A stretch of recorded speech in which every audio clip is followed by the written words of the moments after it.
They're the worst.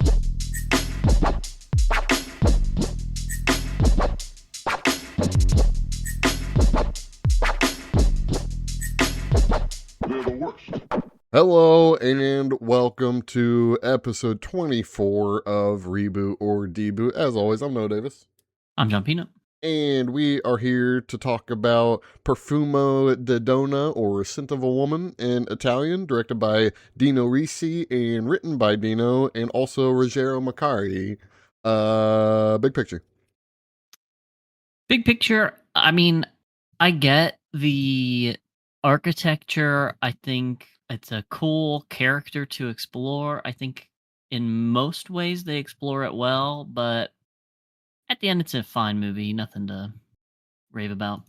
Yes, it was totally carried by Fausto. I mean, just his character, and I don't know if I'd even call them developments, but the more unraveling was pretty much the whole movie. Everything else was just kind of like, okay, yeah, sure, all right. Positives? Yeah, I mean, obviously Fausto I think we could talk for a while about. Mhm. I will start with him just because he's the big chunk of this and then we can do some smaller ones, but For sure. I mean, again, what an interesting character. You know, it's not your classic take on one, anyone with sort of like a disability, and two, you're sort of like well-to-do rich asshole. It's sort of, the blend of the two, and so they leverage that to make him like understandably miserly, Mhm. but also keep it in the like very comedically toned focus. You know, he could be really super duper asshole, and this could be much darker of a movie, but it's very elevated by him sort of just like laughing at the world and pissing on it as opposed to like lighting it on fire. Yeah, for sure. It is a nice reprieve because so many projects, movies, TV, what have you, will always have the person with some sort of disability be utterly and only sympathetic, or, super sympathetic, somewhere in the story. Whereas this, I mean, Fausto was not, he's likable because it was quick and funny, but he wasn't a likable human Oh at yeah, no, he's a all, piece of shit. really. He's a Yeah. piece of shit the whole time. Yeah, until the very last second. And then he's still kind of an asshole then, he's just sort of using her. Right, Spoilers. yeah, it's kind of nice to see this kind of reflection of a guy who kind of sucks, kind of just sucks. He's mean to everyone, mostly mean to people who want to help him. He flaunts like his wealth all the time. He flaunts his knowledge and his ego, and it is really cool to see how that balances with him just being a blind man and trying to I mean, I don't even think he's trying to reason why he's blind. I think he's like over that. But it's still cool to just see that juxtaposition. I mean, yeah, I could just talk about him a lot. The actor Let, killed it. yeah, I mean the acting. I was gonna say. I mean the writing is great and Hmm. it feels to the point, but he's doing a lot of physical shit that is just awesome in this Yes. too. I mean, he's doing it so well that I was thinking, is this guy blind? I mean, I know he's Right. not. Right. Uh, but when he was, I mean, even specifically when he was chasing the girls around at dinner, before the nudity chase around, when he's Mhm. chasing them around and he's like stumbling on purpose to the chairs, it's just so, it felt so natural and felt true to the character without just, oh, well, this is an actor acting.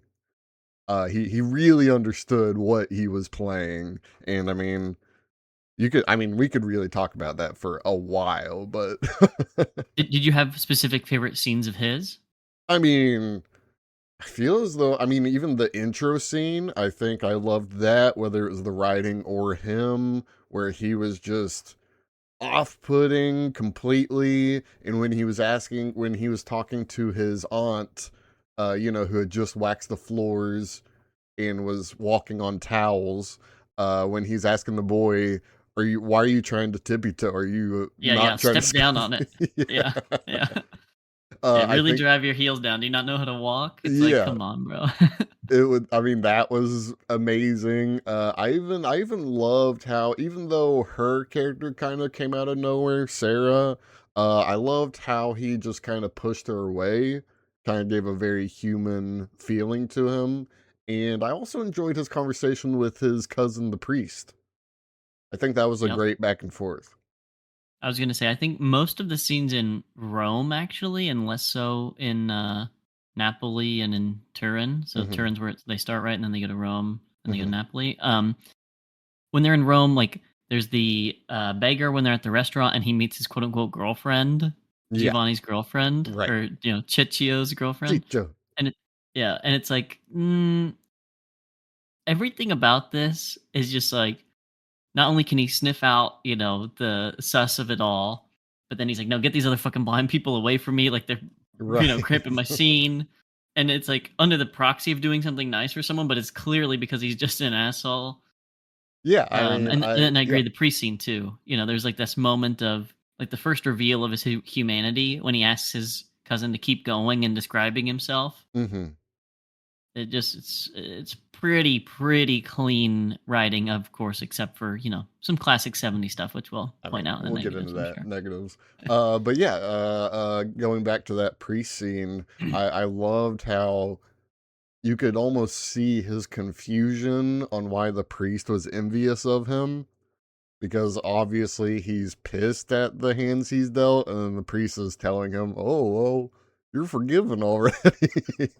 And it wasn't as though he was angry enough to, be volatile or anything, but you could just feel this underlying kind of seething.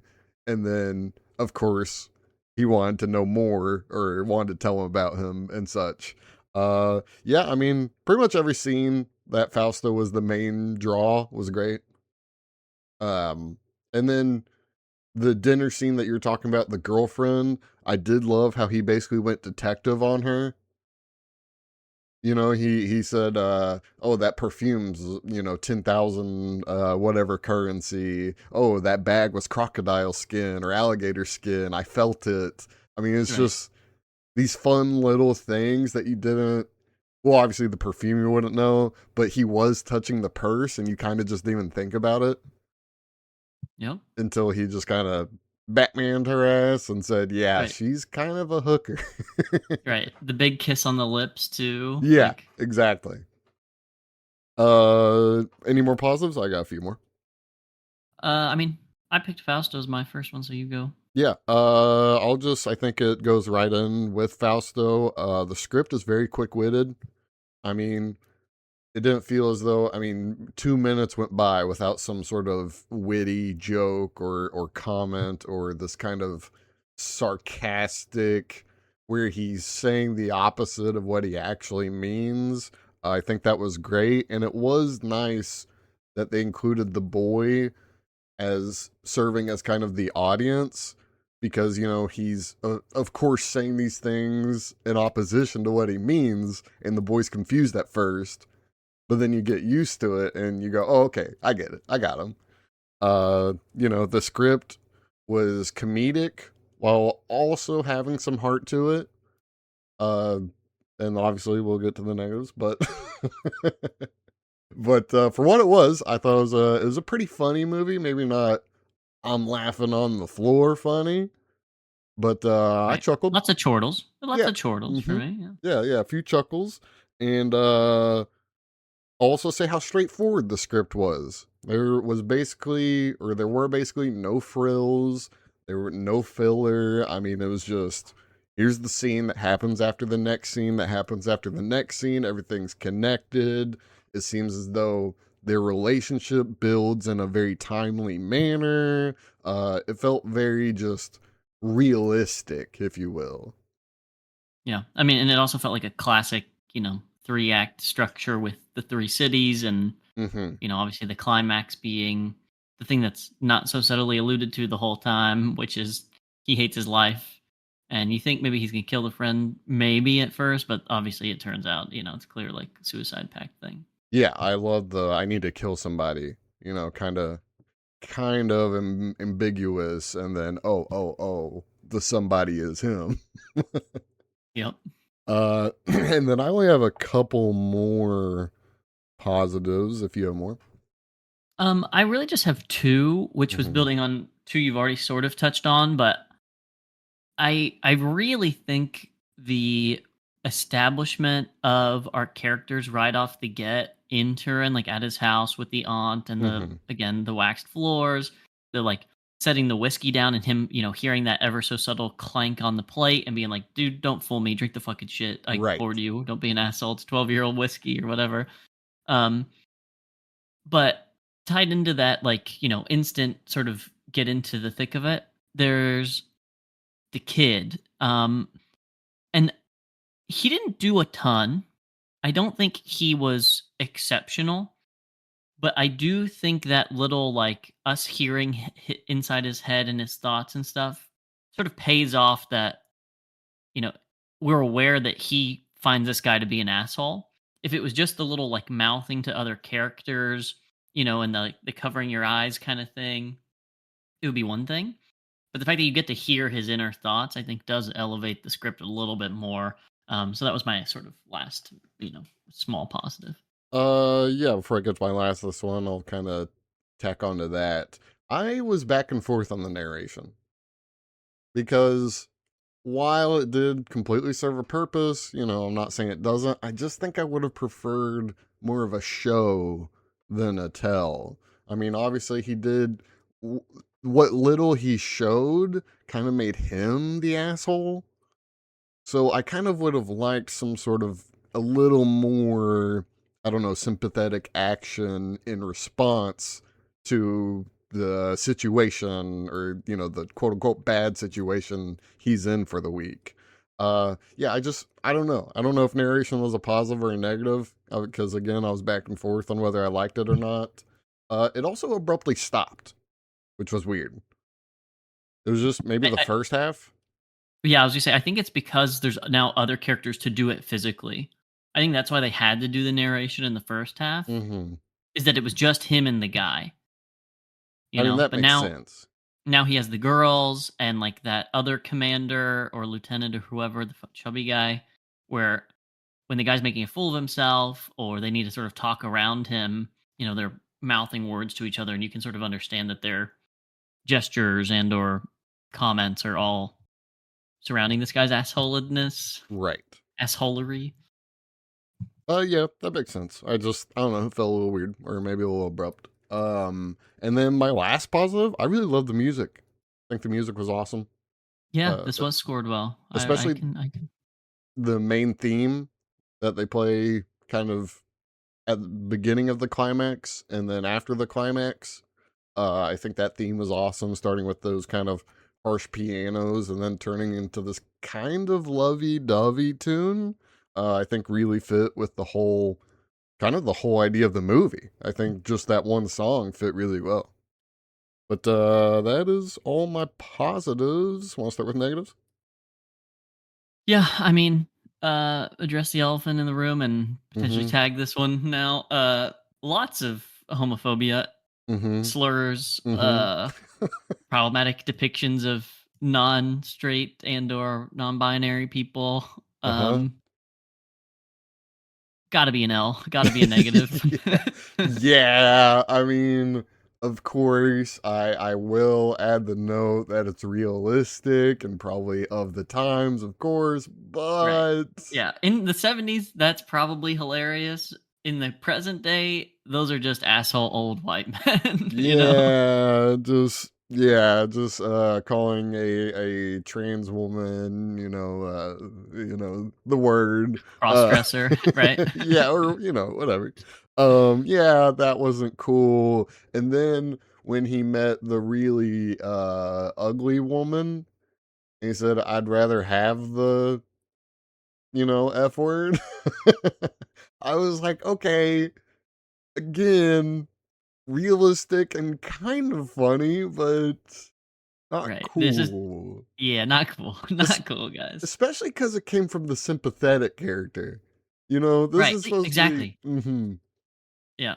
I was gonna say, like, if it was a little more tongue in cheek, like, I think there's a way you could get away with it and it still be a little bit more, like, playful and tonally correct. But in this sense, they just played it because haha, it's a big laugh, and they said the bad thing. And Yeah. it's like, nah, dude. It's like that Chappelle bit where, he like quits the Chappelle show because they're like laughing the wrong way at the Right. joke. Yeah. Yeah. Yeah, especially yeah, it's just yeah, if they made it from Fausto and it was kind of a trait of Fausto, I think that would have been fine, whatever. Homophobia is a real thing, like okay. I don't want to detract from realism, but then Chicho just does it and it's just like, "Oh, okay. Okay, guys." Like, Yeah. great. And then I don't want to call it assault.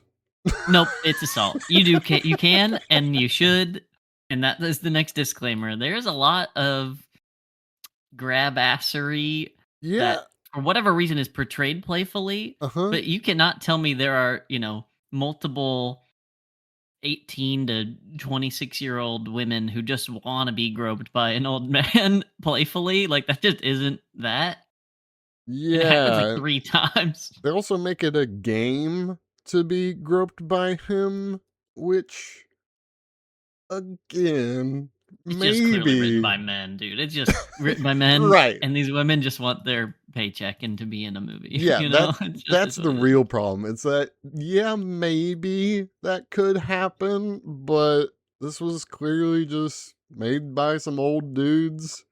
So all the women characters, not even going to talk about any Bechdel test. All the women characters just were very minimalized and just kind of sex. That's all they were. They were sex objects. They weren't really characters. Sarah was sort of close, but even her, she was just kind of a sex object. So I don't know. Felt a little weird. So, a little homophobia, a little sexism, of the time, but definitely negatives. Big Um, bigly you got any actual negative? Well, actual movie commentary on the negatives? film, Yeah. yeah, and not just commentary on the '70s, yes. Hmm. One of them was, for me, one of the more, like, distracting and unnecessary scenes, and also highlighted the lack of range of one of the actors, which was in the hotel room when he first discovers the gun. He's rifling through stuff. He sees the picture of the young lady and all this. And then he goes back to bed and has a nightmare. That nightmare scene looked like the attempt of, this sort of like, what's the word I'm looking for? Like, artiste kind of take, like, "Ooh, look at me, I'm gonna color this differently and make him look maniacal," and then we're gonna cut to this, him jumping out of bed and going, but they, like, hold frame for literally, like, a beat and a half for some reason after the cringe acting gasp, Hmm. and again, that whole, again, directorial change and tonal change to almost make it seem like it's more serious than it is when the whole tone of the movie is light and Right. comedic pretty much the Hmm. whole time except for the end. It just seemed like a weird, jarring contrast to the way the momentum of the story was going.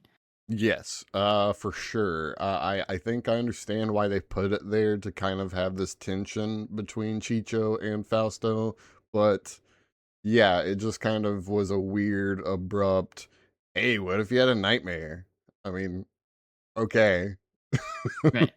And again, it feels like totally a thing that was added just because it's like on film and they can do quote unquote cool cinematographic things, but it didn't come off cool. So, Right. Yeah, I think I'll even add to that some of the shots and just the delivery of some of the scenes felt a little too campy, even for the 70s. I mean, whether it was that nightmare scene or pretty much any time Chicho kind of did his own thing, it just kind of felt, I don't know, not, I don't want to say out of place because the whole movie kind of had this vibe, but it just didn't do anything for me. And whether that was kind of Chicho's acting, which he really, I mean, compared to Fausto, the actor, it's just he wasn't great. I'm gonna say it. He wasn't great. No, he Um, wasn't very good. yeah, and I don't know whether that's because he's obviously shown up by Fausto actor. I mean, that guy's amazing. So I don't know if it's necessarily his fault, but I didn't like his role a lot of the time. It just he kind of felt either too naive at times or too much of kind of an asshole as well at times. It was just kind of a weird give and take that didn't really sit with me. I also want to say, kind of when they get out of Rome, kind of meanders a bit. When In they what way? just kind of when they go out of Rome, when we're kind of meeting the family or whatever this family, Sarah's family is.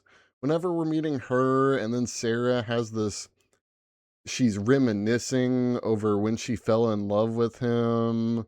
It just it felt out of place for me. Those weird flashback scenes where he actually looked older than he did, which is weird. But I don't know. It just felt like we weren't getting anywhere when Sarah came onto the scene, and she kind of came out of nowhere as well.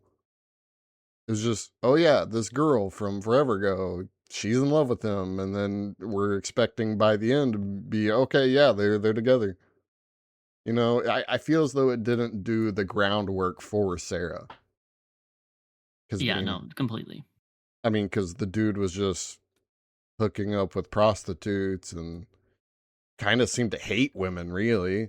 And then boom, Sarah is in love with him, and I don't know. It just felt a little out of place. Her character as a whole, not my favorite. I think we should have had some sort of allusion to her beforehand, just an off mention or something, anything. Maybe him talking about, younger girls loving him, just something to kind of get that going. And instead it Right. just is there. Any other negatives? I pretty much only got one or two more. I mean, just literally super small stuff, but Mm-hmm. it all adds to the same. I would say like two or three big points, which is the acting isn't great outside of Fausto. Yep. There's problematic dialogue and or people and or physical actions. I think the um uh whatever Chichio's equivalent guy for the other blind friend. Yeah, the lieutenant. Yeah, Yeah, the lieutenant. whatever he is. I don't because I'm thinking of like that guy's like a chubby kid, but there's also like the fat guy who I was calling the lieutenant, like the big guy, Oh, that was old the guy. colonel. Colonel, okay. Well, then yes, then the lieutenant also kind of sucks. And the only thing that makes up for it is also his little bit of like, the giving him the finger when he salutes him. Yeah. That got a chortle, but otherwise they just kind of suck and are a little boring and don't really add much to the Nope.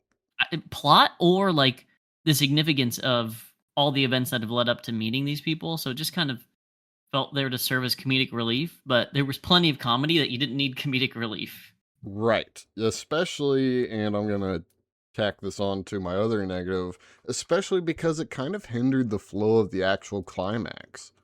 We kind of, you know, just went with, oh, he's being friendly with the girls and the lieutenant, and they're going to go bathing, and then bam, the gunshots. And it just kind of, it was less of a surprise, and more just, okay, I guess that's when we're doing it. It kind of, it just, like I said before, kind of meandering. The third act just, it really didn't do much for me. Uh, Yeah. And it felt hurried, I yes. think you this pacing, but like it's funny when he talks shit about a dude who hasn't actually left the table yet because he thinks he's left Yes. the table. Hmm. But you just sent the kids out the door. You know how long it takes to go down whatever it is, the 3 flights of stairs right next to your apartment. Why would you choose to shoot right then unless obviously you really didn't want to die? Right. So Or like in some ways it serves the plot a little bit, but the friend shot himself like right away, So it was like, wait. yeah, and I mean when you think about it, why would he do that, there? Couldn't he Yeah, have you could go just anywhere. exactly? Could have literally gone anywhere. Could have done it another way. I mean, I don't know why we had to shoot ourselves, guys. You were literally on a very high building, just so we're clear. Yeah, and also like not a dome shot either. Like shoot him in the No. stomach. Like it Yeah. didn't make sense. Terrible way to kill yourself. Just if anyone's not aware. That's probably Yeah, one of the worst ways to die. And he didn't even die. So actually it's gonna be one of the worst ways to live as well. And then the actual kind of conclusion, I hesitate to call it that because I don't know if it did anything thematically. It just tied everything up where they take him to this kind of abandoned house in the countryside, and they finally have this heart to heart, which was fine and well and all, but it just didn't feel as though it was putting anything on the table. It was just, okay, yeah, he's kind of a coward, and then Chicho just kind of leaves. yeah, And that was just kind of it. And then okay, and he gives in to the girl that's in love with him because why wouldn't you as an old man? But yeah, I just the ending really didn't do much for me. Um just kind of felt weird. That's the best yeah. It word felt I can say it. the actual ending felt unnecessary. Like I think it's fine if he lives and he grows from it, and there's a light bulb moment. It's fine if he lives and he truly is miserly and truly says, "Cast off, fuck everyone. I'll just live out my life and be drunk in this little, hovel." But to sort of combine the two, where questionably he's grown and he's ready to accept like help from other people, but also it's really just using this young girl who's in love with him for no reason. It just feels like sort of a lazy shoestring sort of approach to doing it. Yeah. It just they were putting the circle block in the circle hole without doing anything fancy. Right. And just that fits, I guess. I mean, you're not wrong, but it didn't elevate anything. The ending did not elevate the characters or any of the relationships. It's also weird that he was, as you said, miserly, and then we got the kind of open, the he's pouring his heart out to Chicho for, two sentences, then he's back to a miser, then he wants the girl to help him. It just kind of felt weird, kind of back and forth, and they should have just picked a lane. Either he stays a butthole or he's a great guy now. Instead, it just was kind of this, I don't know, gray area, which is okay. Again, it's fine. It just Yeah. didn't do anything. Yeah, that's Uh, fine.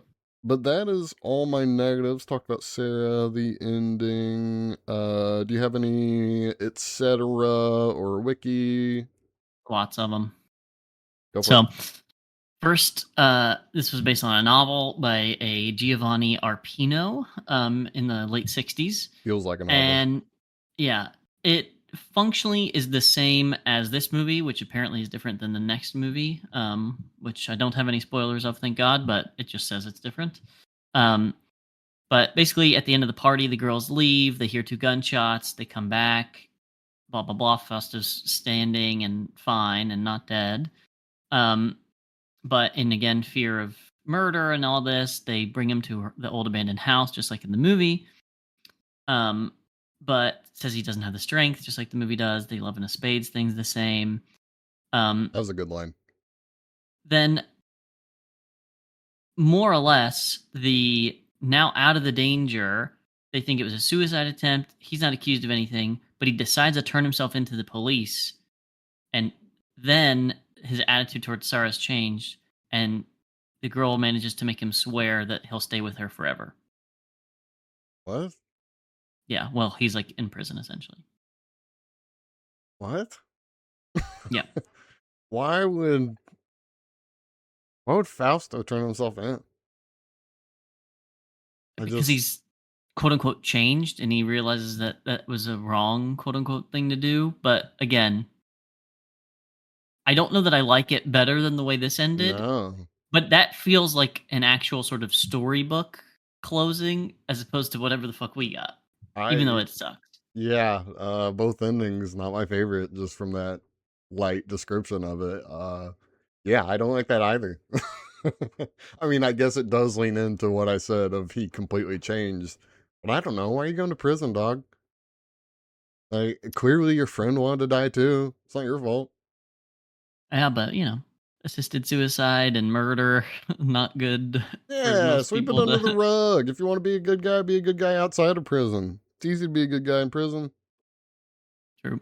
So, kind Um, of the lazy way out. you know, um, Next, Alessandro Momo, or the young kid who was Ticcio, who was whatever the fuck his real name was, or I already Chicho. forgot, Giovanni. Oh, Um, yeah, Giovanni. I totally forgot that was his name. yeah. He died in November of that year before the movie even released in December. The actor died? Yep, at 17. Oh, so he was probably 16, 17, so younger than Uh huh. we. Uh huh. Well, a little older than he looked, but younger than we guessed. That's crazy. Um, How'd he die? so apparently he was like lent a motorcycle from his Oh, girlfriend well, and just died in a motorcycle accident, like literally the week after the trip wrapped to go like on a trip. that sucks. Dude's whole career was about to get kickstarted. That sucks. Yeah, it's pretty bad. that's I mean, that can't say anything else. That sucks. Huh. And then um, anything else? yeah, a couple last things. Just in actually no, sorry, I forgot. They don't have the numbers here. I was going to say the movie numbers, but I don't have a quote for the box office or anything like this. But it did get like several noms. It was 2 Oscar noms: Best Adapted Screenplay and Best Foreign Film, and then did win Best Actor at Cannes for Fausto. I mean, yeah, I can see that for sure. That's, yeah, the 70s, 60s, pretty much pre 90s. The overacting was crazy, but this guy knew where Yeah, to he was start and dialed stop in. that. Yeah, he was dialed in. Which makes me want to check him out. So his name is Vittorio Gassman. Great, great And actor. apparently he's got like a nickname and is considered one of the greatest Italian actors. So that adds up. Yeah, that tracks completely. I have Letterboxd unless you have some, etc. No, I actually don't really have any etc. I mean, that's why it's on my positive. It's so straightforward. There weren't even questions that arose for me. So, all good. All right, starting with the bottom of the online takes, half a star by Gautamoskul. This is Dino Risi at his worst. It's commonly seen as one of his masterpieces, but it's aged so badly. It's not funny at all. It's very offensive for no reason, and it's a love story between an aging gasman and a woman in her early 20s. It's unwatchable nowadays. Is that what is that what we watched? I don't think I would call this movie a love story in any way, shape, or form. Yeah, I think he's just bad. I just, I, It's just a bad take. It's just a bad take. I I mean, mean, the it's not totally offensive wrong. part, yeah, Yeah, exactly. It's not totally wrong, but it's a bad take. To that's say it's pretty. not funny at all is to be fucking just naive and wrapped up in the bad elements. Yeah, maybe the script was too smart. You know, And then I picked this one out. This is a 1-star review from Alfredo. It says, I've been a fan of the soundtrack for a while, and I'm wondering how the narrative could showcase the good songs. The film doesn't showcase the tracks well enough. It's left too much in the background. Analyzing the film on its own, it's unsuccessful. The protagonist is unlikable and detestable. Supporting actors have the opportunity, have a character arc, but really, he's no different than how he starts. Still hoping to find a film that lives up to the soundtrack. But then, for some reason, he offers film pairings, which I didn't know people what do you tried to do. mean? Like wine?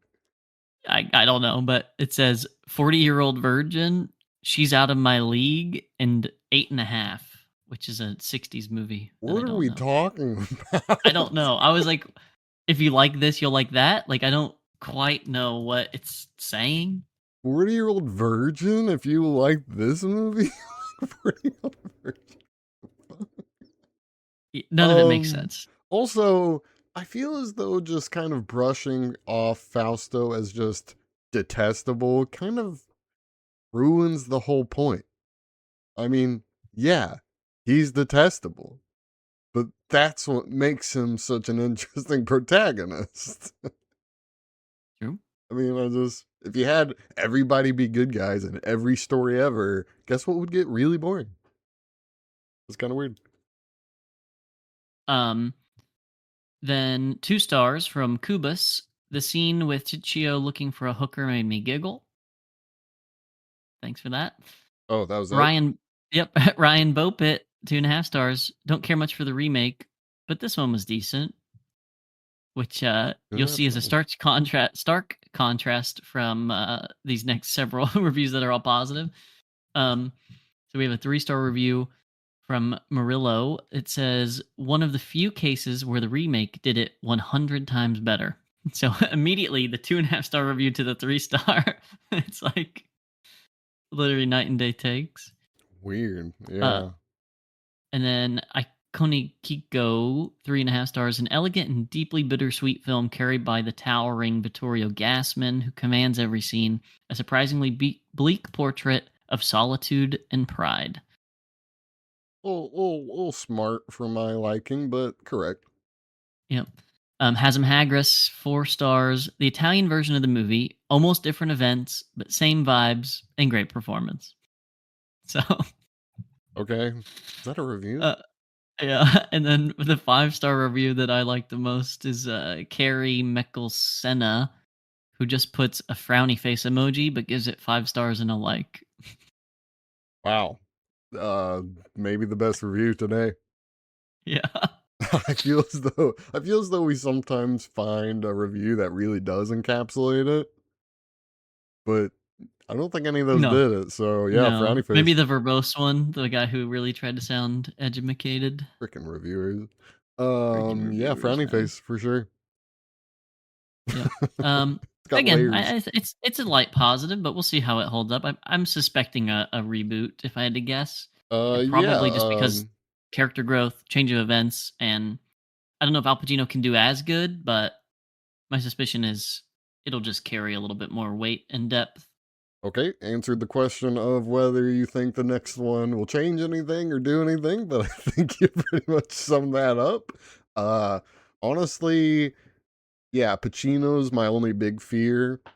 Because again, the acting in this movie wasn't fantastic other than Fausto, so that's going to be a lot to live up to. I think they could do changing some pacing, maybe even some events, but really, I mean, I'm sure it could be a reboot, but I just don't know what they'll change to make it better or, to excel above. I just Okay, they get rid of the offensive stuff. Okay, whatever. Is that going to make it a crazily better film? I'm And who just knows? It's the '90s, so they can still have plenty of problematic stuff. That's true. Maybe problematic in other ways.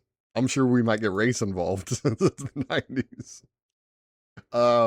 But I think that is it for part 1 of episode 24, Reboot or Deboot. Join us in a few seconds as we look at the 1992 reboot. And welcome back to Reboot or Deboot. Now we are talking about the 1992 reboot of Scent of a Woman. I did not write the director or writer. Martin Brest, Uh-huh. Bo Goldman. Gotcha. Those two people made this movie. Big picture. You know, one of the movies of all time. Mm-hmm. Mm-hmm. It really tried to be something, and it really missed the mark truly across the board, from the screenplay to literally losing the plot to a terrible score to overacting. Um, yep. Yeah, I have some positives, but they are very and almost entirely outweighed by the negatives. I'm not sure I could say I even enjoyed this movie, like at a No. base level. No. Yeah, you want to get into it? Any positives? I mean, generally, Al Pacino was inoffensive as the actor in the role. Obviously, the character is still pretty offensive, but work he did was fine, Hmm. but then there were times when it wasn't fine. So I'm gonna give the positive to the times where he was fine because then it almost felt like I was watching a movie worth watching. Yeah, I actually, I'll totally agree on that part. I think Pacino might have been the only sort of positive, really. I could go into the fact that I did enjoy the family scene where he went to Thanksgiving. Yes, exactly. One of my specific scenes that's positive. That was really good, tense, fun. Yep. I hate that asshole guy from those Billy Madison production things. Which Was it guy? called Happy Madison? Happy The Madison. the nephew. Oh, yeah, the guy from the West Wing, even though I never watched the West Wing. No, Yeah, he that plays guy I the douche that wants to inherit the thing in Billy Madison. Oh, that is They him, have like isn't the it? decathlon or whatever. Yeah, no, I didn't even huh. I just don't think about that role for him. But yeah, Pacino was okay. That scene was really good. There were some dramatic scenes that weren't good, and we'll get into that. But I did chuckle a few times, but I'm not sure if that's because of the script or Pacino's delivery of the script. Um, and I can't tell if I'm laughing, with it or at it. It's kind of hard to decide. And I will say I guess I enjoyed Chris O'Donnell, I guess, even though I kind of hated the character. And there's not I, much I got other positives here I for got me. I got a couple more. Okay. I mean, if we're gonna talk about acting, despite it being a small fuck off role, the dude Philip Seymour Hoffman, and it should go without saying, is insane. He's Uh, so good. he is the dude. Like it's crazy how all of his like weird little mannerisms and like just such believable things he does with his body, like scratching his nose and like fixing the guy's collar, like just all these little details that really sell that he's sort of just the shit. I mean, and in this role, obviously he's playing sort of an asshole little fuckwit of a private school kid, but such a such a good actor, and he Yeah. killed it in this. Rest in peace. Yeah, We true. were robbed of We were multiple. robbed. I'm sure he could have killed multiple modern movies, but nope. Guess we have to settle for his son, who is in indie movies, I think. This is not for the podcast, but I need you to take note of it before the idea leaves my brain. We need, when AI gets better, to insert him in roles where we think he would be good and watch the movies with him as that role. I mean, AI, I mean, even if AI gets that good, we'll have to pay $2,000 just to do that, you know? It's Yeah, but gonna, it'll be credits because the aliens will be here, so it'll be fine. I'm sure he could have fit in the MCU somehow. I don't know how, but he could have. Yeah, I don't know, man. The positives, I don't even think it's a positive for the movie necessarily, but there's no homophobia. So, Woo! yeah. I don't know. that's the benchmark we're setting now. Well, The movie compared gets a positive remark if it isn't homophobic. compared to the original, that is better.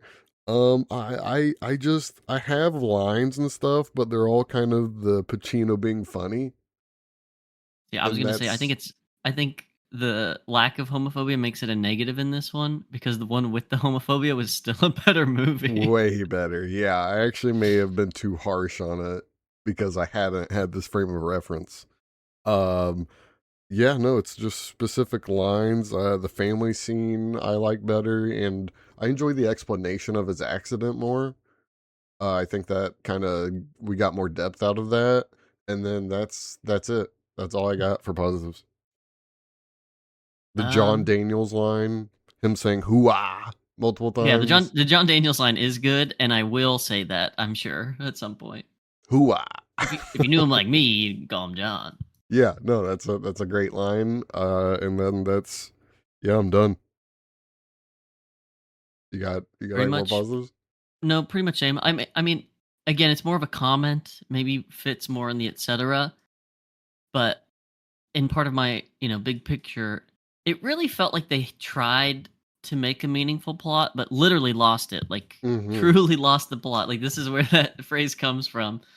And I don't understand how they added an hour to the original Yeah. and still made such a mids movie. Yeah. I think. Well, wait.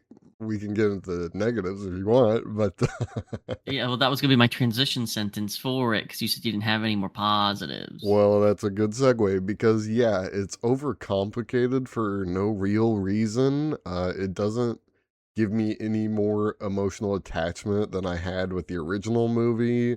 If anything, the simplicity of the original movie works towards it being, watchable. Whereas this would be a hard sell if I were to, ever recommend this. It'd be like, well, it's 2.5 hours. Like, it's yeah, it's bloated. This movie's bloated for no reason at all. It's Yeah, not as though and there are 1,000 characters. yeah, and it's in that way that it's bloated and overdone. Again, it's as though they didn't watch the original because the Yeah. tone is completely changed. Mm-hmm. Like this is like a serious drama instead of a comedy, which again, that character does not serve a drama. It's like laughable how weird and cringy is. So now when you have the tone change, you're laughing at this guy and you don't know why you're laughing anymore.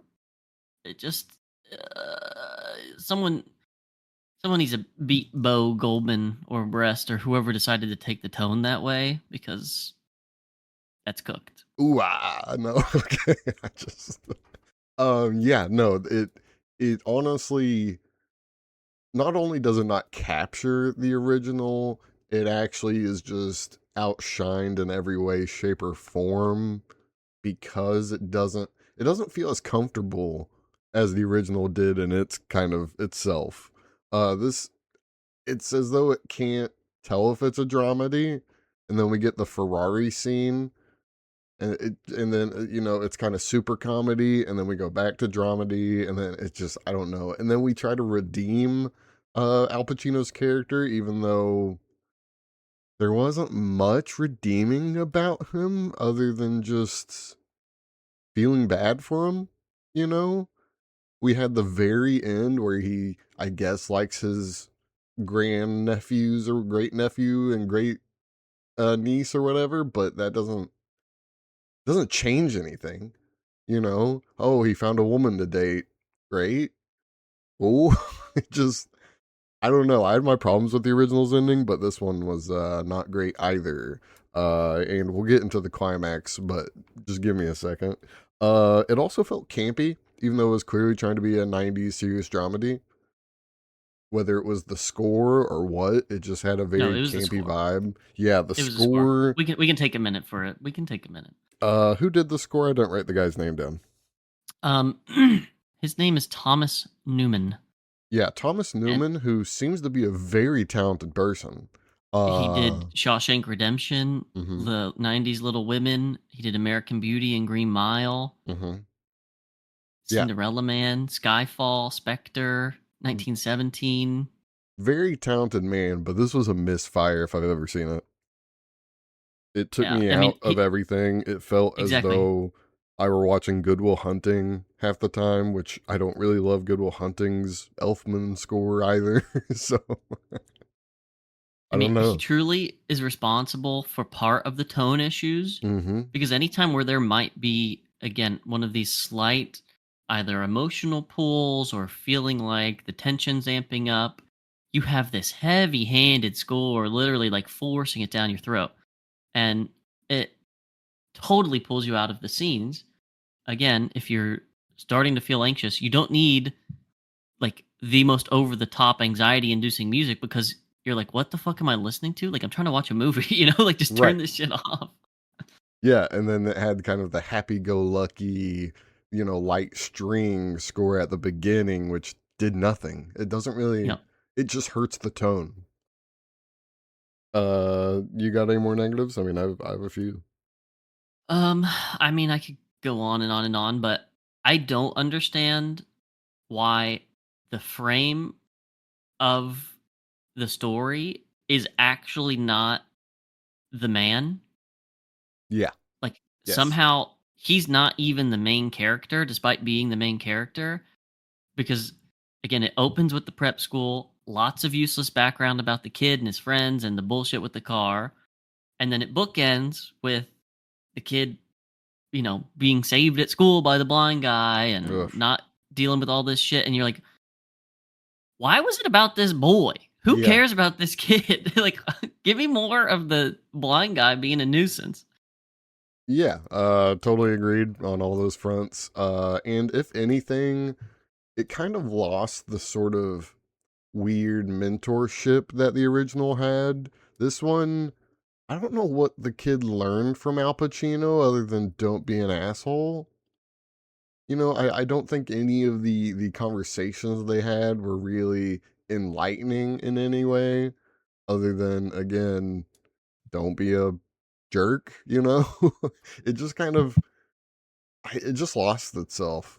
And yeah, again, there's too much time focused on Chris O'Donnell's character and just him being in college and his complications and his life. I don't think we needed any of that. Agreed. And I don't Especially, understand. Oh, mhm. go ahead. No, No, I you was go. just going to say, especially because Pacino's the only part of the movie, really. That's, Exactly. mhm. So it's like where you say, it missed the point about him teaching the young man sort of about the world, even if it's like a totally fucked up and wrong view. In this one, the kid is teaching the blind man everything. Right. Don't Yes. kill yourself. There's a lot to live for. You know, just all these random little points about how to be a good person, and you're like, what the fuck does the kid know about being a good person? I didn't even think about it like that, but yeah, 100%. Yeah, no, you're totally right about that. It just takes away from everything. It makes Pacino's character almost seem as though he's on the side, which feels as though that's the opposite of what they really meant to do. And didn't Pacino win Best Actor for this? Yeah, yes, he did. Can you quickly pull up the other nominations for that year? I just I would love to know what competition he had because I kind of find that hard to Oh believe. my god. Hit me. So you have Stephen Ray in The Crying Games, no idea. You have Clint Eastwood in Unforgiven. No way. No, it gets worse. You have Denzel Washington as Malcolm X in No Malcolm X. way. And the actual fuck up, Robert Downey Jr. as Chaplin. No. Oh my god. And Al Pacino won. That's not even the same sport. Those other Yeah. three are playing different sports than Pacino. Maybe it's Yeah. just a legacy win, like DiCaprio for The Revenant. Yeah, I mean, it must be because obviously, like, the different Godfathers and things had already come out. What else has he been in? Dog Day Afternoon. The Godfather, The Godfather, The Godfather. Yeah. Yeah, But, no, I mean, that's Eastwood swept everything else. He swept Best Picture, Best Directing. well, I guess So, that's fair. Even though I don't love that movie, I still think it's a billion times better than this. Not even close. That's crazy. Denzel and Malcolm X. That's that's so wild. That's yeah, dude. just I mean, Chaplin is truly, like, probably Robert Downey Jr.'s best role, except for, like, Iron Man. mm-hmm. Yeah. So 1992 Academy, you guys suck. Just so you Yeah, know. you guys suck. Suck, suck, suck. Let's see. Other negatives, mentor negative. Oh, just to go back to the beginning a little bit, the character introductions were way worse. I feel as though it took Yeah, us way longer to get these characters, sense of self as comparison to the original where it took one line. right.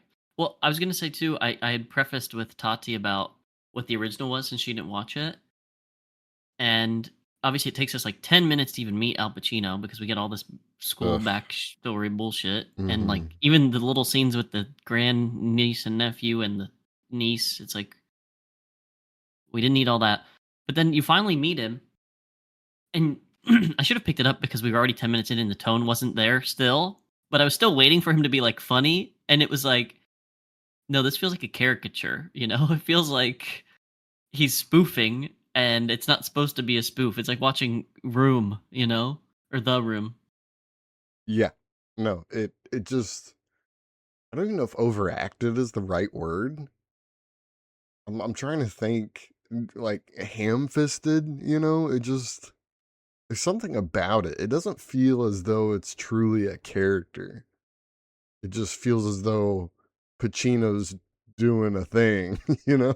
It's kind of hard to describe.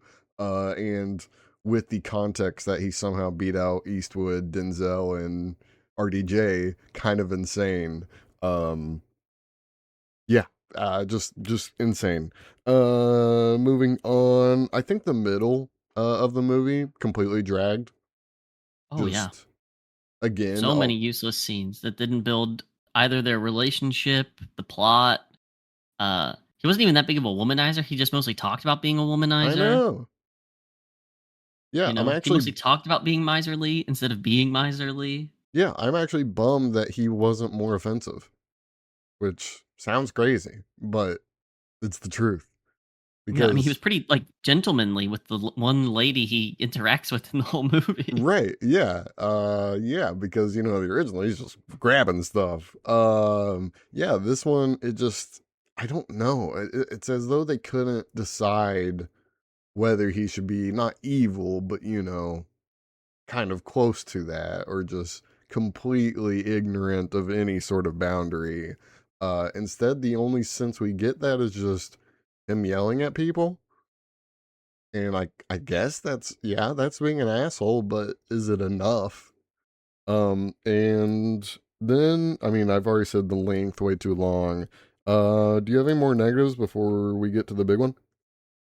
Not necessarily, but I just wanted to comment because I think these could have maybe gone in positives just also for being inoffensive. But the editing slash like cinematography I felt were fine. Yeah, totally fine. For the thing that they were trying to do, which was the wrong thing, they served it. Yeah, totally fine for sure. You're right. But yeah, I didn't think either were particularly great. Anyway, yeah, we can get into the big one. You want to start? The climax of this movie is dreadfully dull, mind Yeah, numbing, out of yeah, and place, it's out less of of a climax, more of a climb. yeah, oh nice. I like that. Yeah, no. It's so bad and you can clearly tell what they're trying to do. That's very obvious. Um, but it just doesn't fit. It doesn't feel as though it's a great resolution to anything.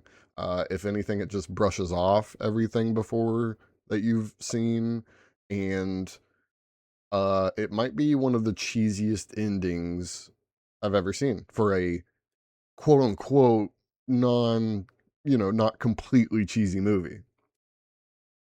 I Yeah, mean, I the mean movie the was crowd, cheesy, but like the uproarious oh my clapping and cheering. I was like, okay, and then god. they still managed to milk like another 8 minutes out of the end after the climax. Yeah, so spoilers, Al Pacino comes to defend Chris O'Donnell's character from the disciplinary hearing committee, and he gives this long-winded speech about nothing, and everybody claps. Because I don't know. I Chris O'Donnell didn't seem as though he had any friends really. He didn't seem, he wasn't the people's champ, and yet the whole school is there and they're all just loving him and clapping and literally yelling his name, and it's just so bad. It's so I couldn't even imagine this ending. That's how bad it is. I don't even know. And then yeah, and then kind of the post climax was fine, I guess, better than the climax, but really not by much. He finds a woman to date who I think she was on American Horror Story or something for a season, and that's about it. He's a good guy now or something, or not. Yeah, I couldn't believe like that. As bad as the climax was, that little exchange where somehow a random lady who's just seen him talk once is now like swooning over him. Hmm. It just felt so unbelievable. Yeah, but she's a poli sci professor who cares about him being LBJ assistant or something. Duh. Don't you know that? Isn't that what happens in real Yeah, life? yeah. And she Women, they tracked him just down. yeah, women just immediately swoon when a guy can recognize what perfume they're wearing. That's the the key to a woman's heart. Yeah, because every woman just wears these super name brand perfumes that you can just identify. I like that too. I really like that touch. Um, Also, I mean, I think that's most of my issues, but I don't really understand, and I brought this up last night. I don't understand why this movie is called Scent of a Woman.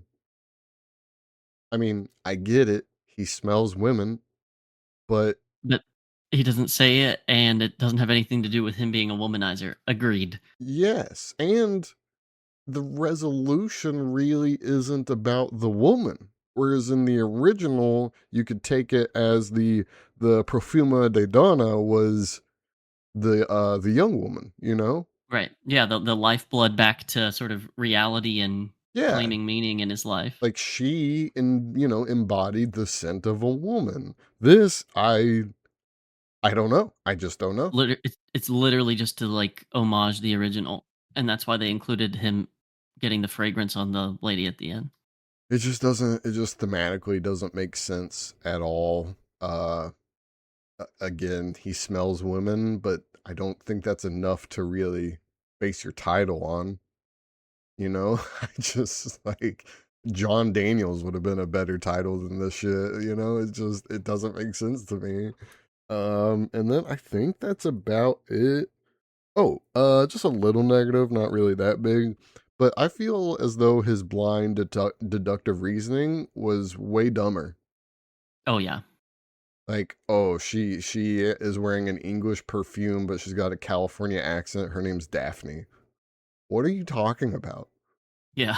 Like you could just totally be wrong. Yeah, You know, like that seemed like one of the times where, again, if the tone was correct on this movie and it was more of a comedy, she could have been like, "No, my name's Randy." You know, right, like something, yeah. And instead, it's just he's a super detective based on nothing, based on no actual practical knowledge. It feels.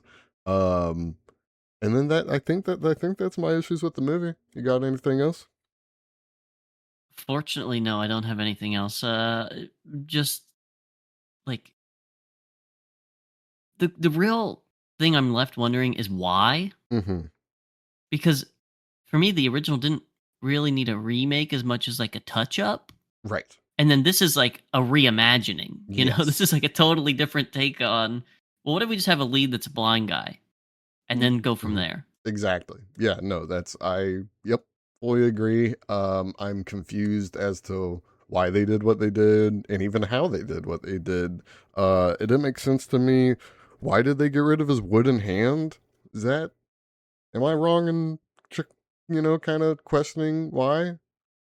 Yeah. Also, how does a grenade blowing up near you make you blind? Make you blind, yeah. So the hand thing made sense because maybe he was holding it and it blew up and some of the shrapnel hits the guy's eye in the original. But then this is just like he was just eyes first looking at the grenade, or Yeah. And his vision like slowly deteriorated over time. It wasn't like a instant blindness. yeah, and he wasn't limping, so his only injury was eyeballs.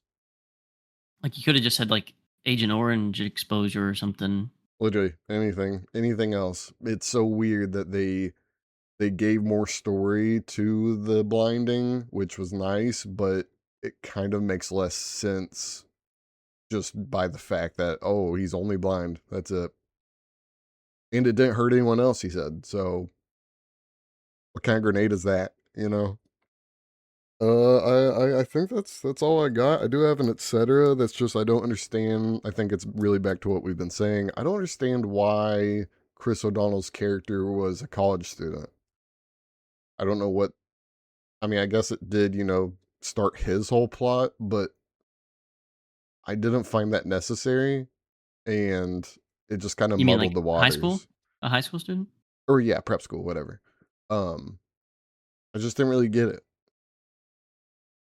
Yeah, I I feel mean, as though the simple, okay, this is your order, you're actually a trainee military cadet, feels though that's way better. But all right, yeah, because it also seems like at that prep school, like there are plenty of weird little jobs to be done for other rich families. Like if it's some curmudgeon was the only $300 you could find, you would just say no and go find a different job. right. Yeah, it just I don't know. It just this movie felt completely unnecessary. Do you have any letterbox or anything like that? Oh, I've got so much. Start with the wiki real quick. Budget 31 mil in Jesus. 1992. Made 134 million 1992. Jesus. It was a Christmas release, well timed. I guess in the 90s people couldn't get enough of these prep school movies, but holy fuck. Yeah, that's Um actually insane. some casting etc is that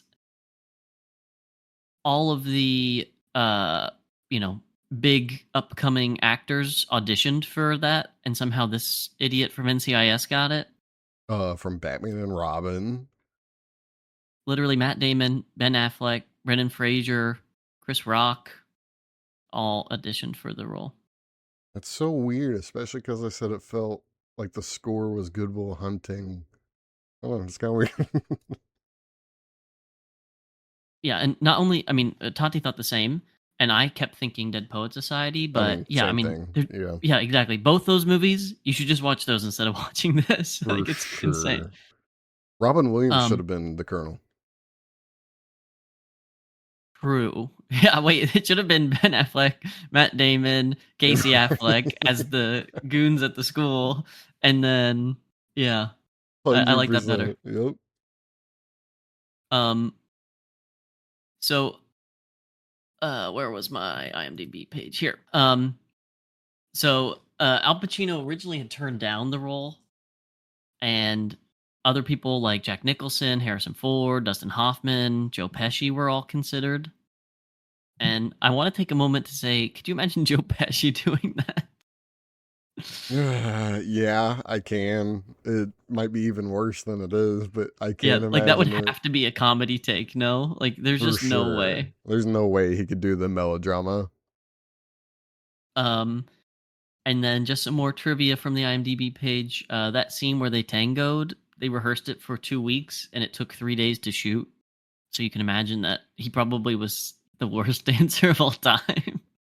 And it's also funny that she said she would mess up doing the tango and she was literally doing perfect tango maneuvers.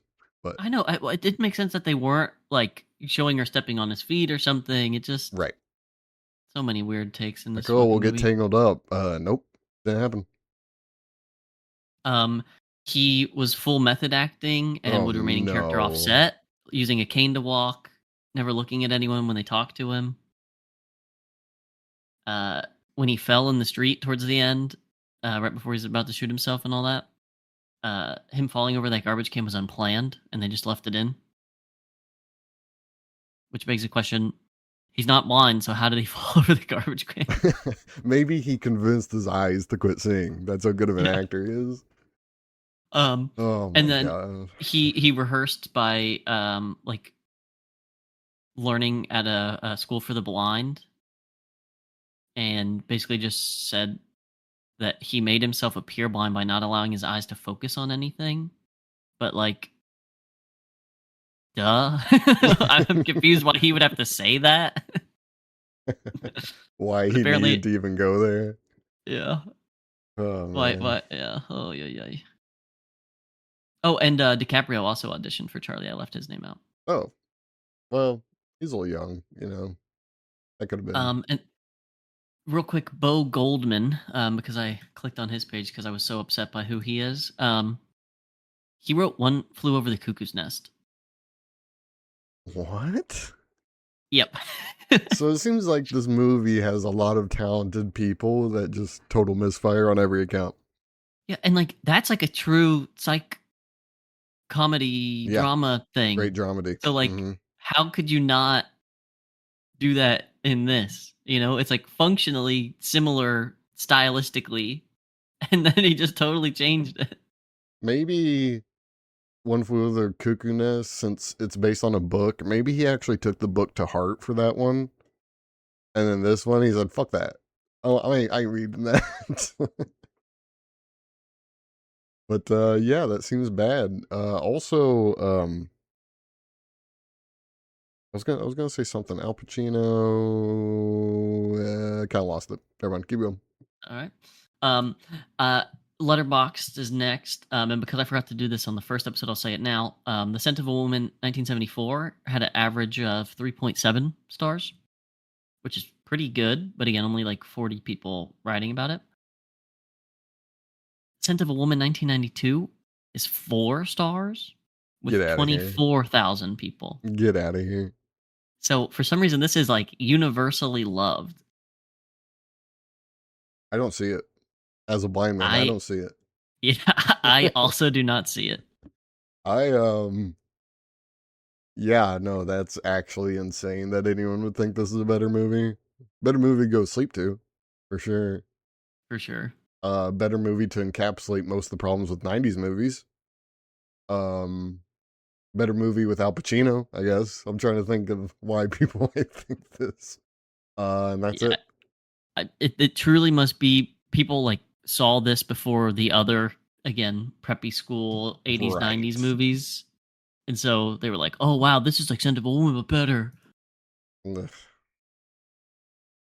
Anyway, yeah, no, that's I was gonna mention, if anyone wants to watch a guy really kill a blind role, it's what's his face from Daredevil. He's great playing a blind guy. Way better than Pacino. I'm gonna say it. So keep going. What is his name? Charlie Cox? Charlie Cox. Yeah, it's something Cox, but I don't know the first name. So we've got Matt Lynch, someone who I think is one of these paid letterbox people that we've seen review several of the movies now at this point. He gives it 2 stars. Fascinating story of a man so obnoxious and mean that everyone loves and respects him.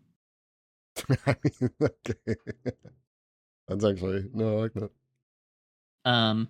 Jay writes 3 stars. Al Pacino be like, I may be blind, but I can see wealth privilege. True, but okay, yeah, true. A bunch of emojis, 3.5 stars says, he's blind and he wants pussy and he wants to die. I had a nice time. I mean, that review is correct, but not the score. And then Lizzie, 3.5 stars. Charlie, I'm going to take care of an old guy. Frank Slade abducts him. Okay, that's good. But again, I don't understand why these are positive score. Like, this movie sucked ass. Yeah. I don't even know if it breaks 5 for me. Eve writes 3.5 stars. Al Pacino traumatizes a 17-year-old for 2.5 hours. Yeah. Anna writes 4 stars. Me, frowny face. Al Pacino saying yabba dabba doo when he gets out of the car. Me, smiley face. Ooh, No, I'm saving that one for last, Noah. 4.5 stars by Preet. Can I get a ooh-ah? Ooh, yeah, that's the only thing I'm gonna remember, positively about this movie. Is just saying ooh like that. Yeah. The one sentence summary for this movie to wrap up is this movie sucks. Ooh-ah. Yeah, for sure. Yeah, I don't like giving scores, but no way this breaks a 5. Yeah, no, this is definitely in the bottom half of movies we've seen in the year, and definitely needs to be sub, 2.5 stars. Yeah, which is wild to say. Literally wild to say. I never expected it. Is that all we got? That's all we got. Okay, that has been episode 24. Oh wait, nope. Yeah, we Reboot or didn't say the thing. Deboot? It's a deboot. Yeah. Crazy as it is. Crazy as it is to say. Hardcore deboot. I don't think you could never talk me out of this not being a deboot. All the phobias still win. Yeah. somehow. Yeah. Yup. 100%. And it's actually kind of a similar thing that happened with going places in Jesus Rolls, Yeah, which again is also crazy. That somehow the actual like rape and murder movie was better. Yeah, somehow better. A little more. The offensiveness somehow was better. Okay, that's been it for episode 24. Join us next time as we decide what to do. I don't know if we should do OVA or no VA, start a new series, or do another reboot or deboot. But until then, we're out of here. Peace. They're the worst.